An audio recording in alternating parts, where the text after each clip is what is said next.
یانەی پێشمەرگەی سلێمانی سەرکەوتنێکی گەورەی بەسەر ئەمواجموسی مووسڵدا تۆمار کردو خۆی گەیاندە قۆناغی 32 جامی عێراق بۆ ڕوبەڕووبوونەوەی یانە گەورەکانی عێراق لەو قۆناغەدا. یانەی پێشمەرگەی سلێمانی بلیتێکی قۆناغی 32 جامی عێراقی بەدەستێنا، ئەمەش دوای تۆمارکردنی سەرکەوتنێکی گەورە بەرامبەر بەیانەی ئەمواجی مووسڵ لە میانەی یارەکانی جامی یانەکانی عێراق. یانەی پێشمەرگەی سلێمانی لەسەر یاریگای خۆی بابەرگی سپیەوە میوانداری لە یانەی ئەمواجی شاری مووسڵ کرد. یاریزانانی پێشمەرگەی سلێمانی هەر لە سەرەتاوە کۆنتڕۆلی یارەکەیان کرد. لە خوڵێکی 13 داوەرلێدانێکی سزای بۆ پێشمەرگەی سلێمانی هەژمار کردو. ئیبراهیم حەیدەر سەرکەوتوانە گۆڵی پێشکەوتنی بۆ پێشمەرگەی سلێمانی تۆمار کرد. کاتر هێرشەکانی پێشمەرگەی سلێمانی درێژەی هەبوو تاوەی لە خوڵێکی 35 ئاراز مستەفا دانێکی ڕاستەوخۆی ناوازی گۆڵی دووەمی پێشمەرگەی سلێمانی تۆمار کرد. لا کۆتا خوڵەکەکانی جێمی یەکەمیش پێشمەرگەی سلێمانی باخواوی یانی میوانی بەنجامی یارەکە بێهیوا کرد. کاتێک دانا مستەفا گۆڵی سێمی بۆ پێشمەرگەی سلێمانی تۆمار کرد و جێمی یەکەم بە وەنجامە بە کۆتا.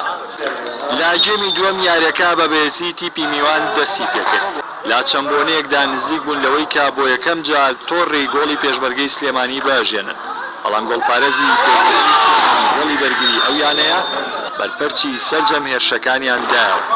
لە هێرشێکی نوێژدا پێشمەرگەی سلێمانی لە خۆکی 69 لە ڕێگەی چێنەرجەلالەوە گۆڵی چوارەمیان تۆمار کردو.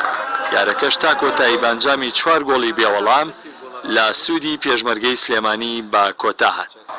لە دوای سەرکەوتنا گەورەکەشیان ئاراز مستەفا یەکێک لە باشترین یاریزانەکانی یارەکە بەم جۆرە لاباری تیمەکەی و ئەنجامی یارەکەەوە دووە. سوپاس بۆ خوا ئەزمونێکی تازەی لەگەڵ یانەی پێشمەرگە بتوان یانەکە سەرخۆی ناوێکی گەورەیە ساڵان لە مونتازی عێراقا بوو. دووەم یاری کاسمانە ئەمڕۆ سوپاس بۆ خوا بە ئەنجام بووە نەتیجەیەکی باش بردمانەوە. هەفتەی داهاتوو خولی پلەیەکی عێراقە ئینشەڵا بتوانین ئەو ئامانجە هێمانە بەدەستی بێن لە خولی پلەیەکی عێراق. بەڵێ سوپاس بە خۆوەکو عناسر و یاریزانەکان هەموویان یاریزانی باشن، بەڵام ینی لە چەند مەرکەزێک یەک دوو مەرکەز پێویستە دوو یاریزان لەگەڵ گفتوگۆ کراوە ئینشەڵا ئەوانش بێن کاتەکەمان تۆکمەترە بێ. هەرێم کەلاری یاریدەدەری ڕانەر یانەی پێشمەرگەی سلێمانیش پێی وایە تیپەکان بە تەواوی ئەمساڵ بۆ ڕکابەرەکانی خولەکانی عێراق ئامادەی و چاویشیان لە تۆمارکردنی ئەنجامی باشە لە خولەکانی عێراق.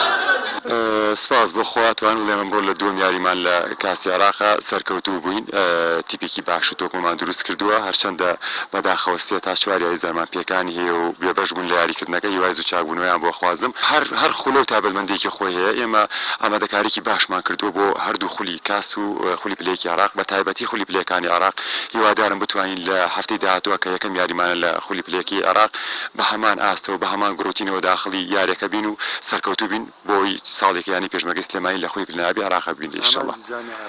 ئامان جیجامی عێراق یاری بە یاری خۆتان نەزان قورسترە بێت. ئێستا ئێمە سەرکەوتین بۆ خۆناغی 32 فێرقە.